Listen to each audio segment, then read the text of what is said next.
Communication is the foundation of how anything happens with human beings. You need to get serious about this.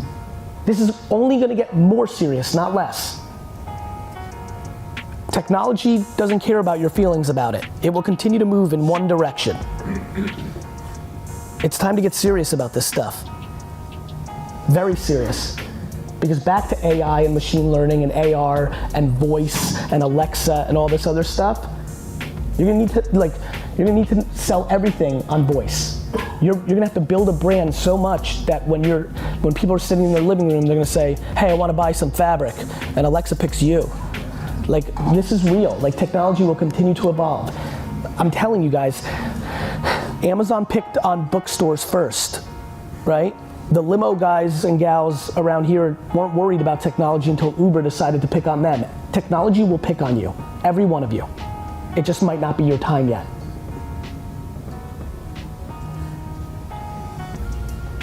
Yes, sir. They say that growing a big business requires being a bigger person or a bigger thinker. Do you agree or disagree, and how? I mean, that's such a, up here kind of statement, but yeah, I do think that if you look at the history of the biggest businesses that were built, they've been operated by women and men who are thinking in 20-year windows, not in 20-day windows. I'm building in perpetuity, so there's a reason my companies get big. The reason I was able to get from 20 to 960 is because I'm playing forever, and so I haven't made as much profit over those 9 years as some people want. There's a lot of people here who run businesses because they want the money from the business to buy shit. So yes, I do think it takes long-term strategy, and I also think it takes the ability to understand where the world's going versus where the world used to be. When I make my arguments about the current state of college, people bring up things from, they graduated Wisconsin in 1987. That's cute. That has nothing to do with the kid that's taking $80,000 in debt today, and that diploma gives them nothing in the marketplace. So yes, I think it means, do I understand what the market's gonna look like in 24, 36 months? Am I practical today? And do I hold no value other than learnings and thematics, not practical things from 1987. Maybe one more thing, if you don't mind. Please. How much book reading on business in general has to do with a person's advancement? I've never read a business book in my life. I've written 5. I think education comes in a lot of forms. I've not read business books because I don't gain information by reading. It's not how my brain works. But if I see something one time, I know exactly what to do with it. I know nothing about the fabric business. If I spent one day with him, I'll know how to disrupt the fabric business. That's how I context, right?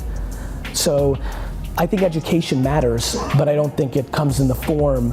I think we make things literal. And I think we have to be self-aware of who we are to put ourselves in the best position to succeed. And one more. Did you ever have coaches? No. Do you believe in mentors, coaches? I believe in mentors if that's how you learn. Thank you. You know what I mean? This is a self-awareness game. I didn't have mentors and didn't read books, not because I want to have an ego and act cool. It's just that that's not how I learn. I want to buy very big businesses when the economy collapses, so I started an agency. What I've been doing for the last 9 years of my life, has not been in my financial interest.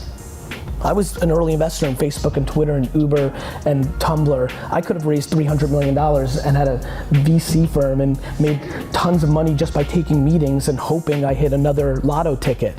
I'm doing it because the way I learn is by doing. And so the reason I have Chase and Budweiser and Pepsi as clients is by doing the work. I've now learned how those things operate.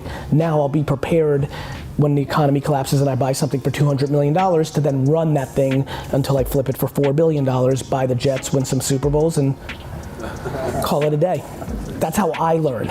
It would have been much more fun to go to Harvard and take 2 years of business school than have clients, but that's how I learn.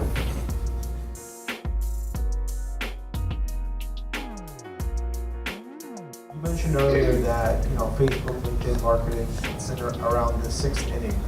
What are you doing with your current businesses in terms of marketing that you think is closer to the beginning stages, the first or second grade?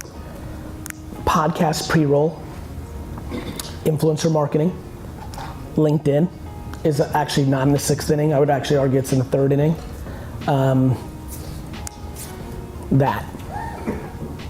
YouTube pre-roll based on people's search query. Everybody here could run YouTube pre-roll videos based on people's search behavior.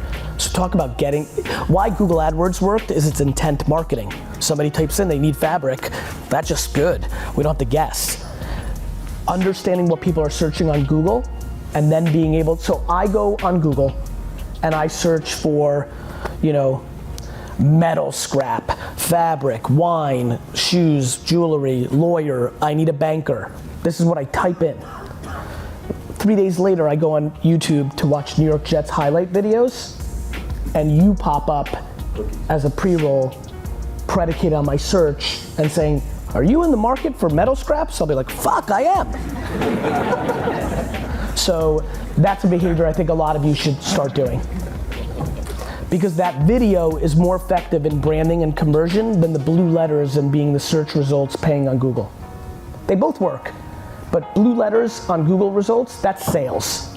Intent, sales. Pre-roll on YouTube is brand and marketing. That's the ultimate way to sell when it comes to you. So that's how I think about that.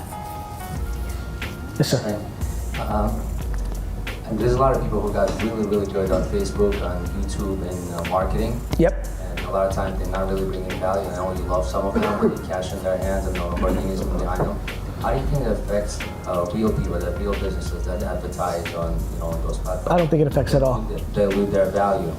Because, you go on YouTube, that's all you see, as I said, somebody's fabricating steel products, but there's someone who really is good in marketing, but not necessarily good value for the. That has nothing to do with you. These hucksters that are like selling like pyramid schemes and courses and all this stuff, like that has no impact on you other than they're buying ads and the cost of the ad may go up. But at the end of the day, I think it's a non-event. Like what would that have to do with you?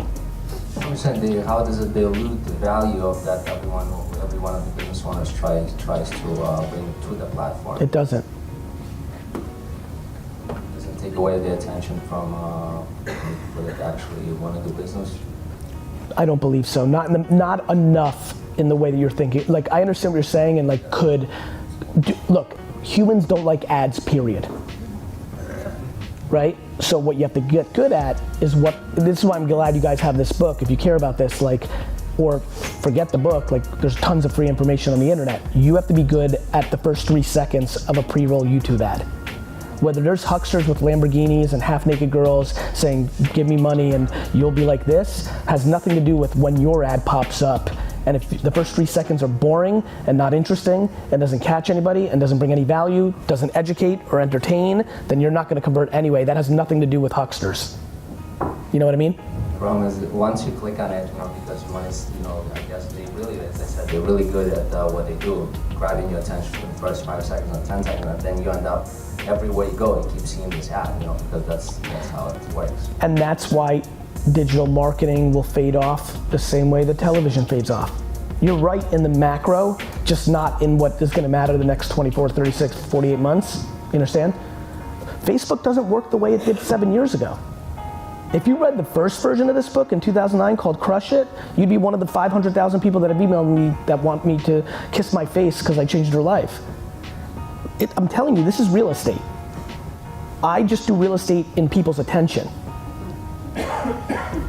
I'll keep using Dumbo or whatever else. Somebody bought Manhattan for $1 an acre. That's 300 years ago, but you know what I mean? Yeah.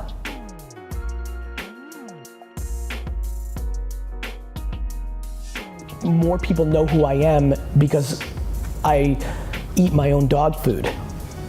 I've made myself somebody people know on executing on everything I'm asking you to do. I'm not on a hit television show. I don't do a morning radio show. I don't exist on mainstream media. I turn down television deals every day. I've executed on the 5 to 7 platforms where I know Americans are actually living. Not just Americans, the world. So, I'm the same guy, You know, I've been saying the same things. I mean, one of the most fun things I've been doing, how many people here follow me on Instagram? I appreciate it. So I think you've maybe seen over the last 3 months, I've been doing these kind of clips where I show myself 6 years ago and today. I'm saying the same shit. My junior high friends on Facebook are putting out funny content of like me saying something today, and they're like, he said that to me in 6th grade when we were selling baseball cards. Like I'm very narrow. I'm just talking about very tried and true immigrant, hard work, do the right thing, you know, execute, bring value. The only difference today is many, many, many more people know who I am based on what I'm telling everybody to do. I'm a byproduct of my thesis. They're realistic. I'm so practical, brother. Like, I talk about technology, but I'm so practical. I came from a place where like our business was how we lived. You know what I mean? I'm not, you know, this is why I laugh, because now I'm in big corporate America and the people that try to debate me on marketing are professors. I have no problem with a professor. I have a lot of respect for teachers. I feel like I teach. Here's my problem. I'm in the trenches doing. I'm doing it every day. I'm writing. I'm posting on Instagram. I'm replying to you on Twitter. Me. I'm still putting in the work. I'm in the dirt. And I'm having debates with people that are sitting in ivory towers. Those are my favorite debates. Because 15 minutes in, they're in deep shit. Because I can talk in detail.